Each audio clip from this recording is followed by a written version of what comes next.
Hi guys, welcome to our daily encounter. In John chapter 13, we have Judas becoming one of the main topics in the chapter. After Jesus had washed the disciples' feet, the elephant in the room is addressed, and that is Judas, the one who was planning to betray Jesus. And he's designated as such as Jesus dips the morsel with Judas, indicating that he is the one who's going to betray him. And after this takes place, Jesus sends him out. Says, what you do quickly. And in verse 30 it says, so after receiving the morsel, he, that is Judas, went out immediately, and it was night. And it's interesting how Jesus responds to this situation. We might expect Jesus to kind of become despondent, become depressed, become put out by the fact that one of his own 12 apostles is now going to go out and betray him. And he could have just focused on that one fact. But he doesn't do that. In verse 31, it says, therefore, when he had gone out, Jesus said, now is the Son of Man glorified, and God is glorified in him. If God is glorified in him, verse 32, God will also glorify him in himself and will glorify him immediately.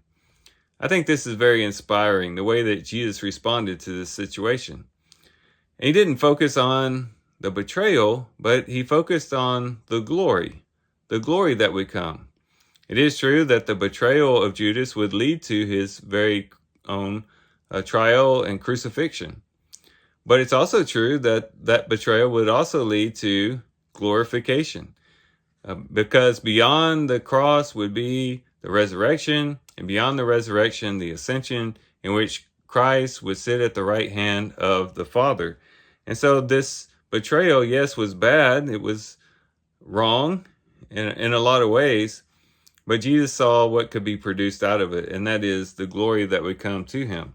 And this becomes a wonderful principle for us. And this is a principle that even the Apostle Paul followed in his ministry. The Apostle Paul went through a lot of hardships for Christ. You could go to 2 Corinthians chapter 11 and see a long list of things that he had suffered for Christ's sake. But he had learned the secret of looking beyond the suffering to the glory that lay beyond. In 2 Corinthians chapter 4 and verse 16, there he says, therefore we do not lose heart, but though our outer man is decaying, yet our inner man is being renewed day by day. For a momentary, light affliction is producing for us an eternal weight of glory far beyond all comparison. The Apostle Paul knew the secret of looking beyond the sufferings, to realize that, yes, suffering is bad. It's not easy. It is difficult. He would be the first to admit that.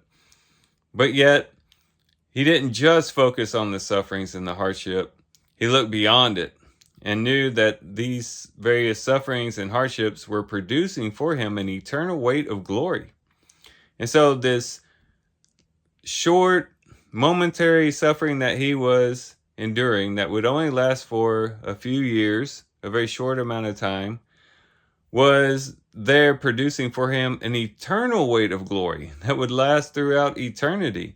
And so if you compare this small little life to eternity, it's very, very small in comparison.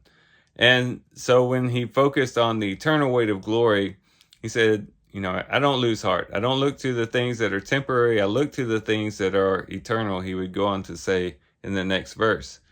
And that's a good principle for us to remember, because it's very easy for us to focus just on the suffering, just on the hardships, the trials, the difficulties. And in doing so, to become despondent, to become discouraged because of those various things. But what an encouragement it is when we can look beyond the suffering to the glory that lays beyond it. When we stay committed to Christ, when we have our eyes fixed on Christ, when we're abiding in Christ, even in the midst of darkness and difficulty, we know that on the other side, there is a light at the end of the tunnel. There is a glory on the other side that goes on for eternity. That isn't temporary like the sufferings are, but is a glory that is eternal. And that's something that we can focus on and really think about in the midst of trials. And so let's be encouraged by Jesus's response to Judas's betrayal and follow that example in our own lives, to respond to these various things with glory in mind, to remember the glory that God has prepared for us.